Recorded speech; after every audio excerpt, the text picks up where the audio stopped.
Merci Madame la Présidente. Pardon. Et bonjour à nos collègues allemands. Pour revenir sur les accords transatlantiques, c'est quelque chose qu'on voit de plus en plus, je pense, c'est qu'on se sert en fait des Européens qui ne sont pas unis.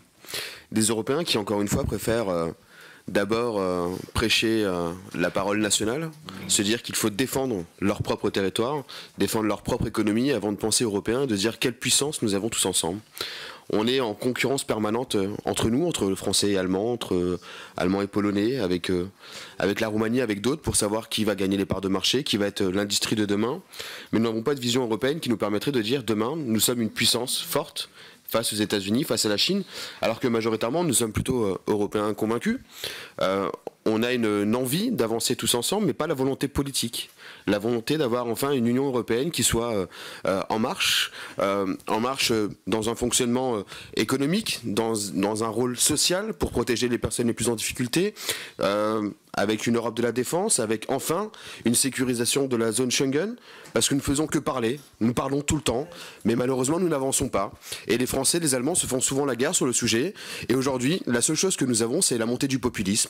Donc nous perdons la troisième puissance commerciale en Europe avec les Italiens, parce que les Italiens se sentent oubliés par les affaires européennes, par l'Europe, parce qu'ils considèrent que les flux migratoires, c'est la faute de l'Europe.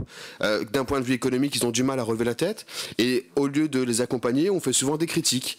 On critique souvent nos voisins européens, on ne les accompagne pas, on n'a pas de discours positif, par exemple, sur la Pologne, sur la Hongrie. Et Français et Allemands, encore, quand le président Macron dit quelque chose, Angela Merkel va dire autre chose, mais elle va nuancer, parce qu'elle estime que par rapport à sa population, ça ne correspondra pas.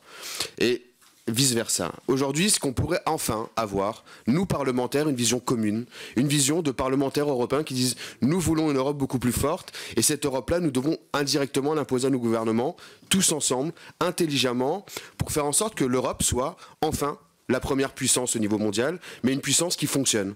Ne plus être le canard boiteux du monde, ne plus être cet enfant malade qui ne comprend pas qu'il est puissant, mais qui n'est pas capable d'être puissant, parce que la seule chose qu'il sait faire, c'est de se faire la guerre à lui-même. Merci beaucoup. Nils Schmidt.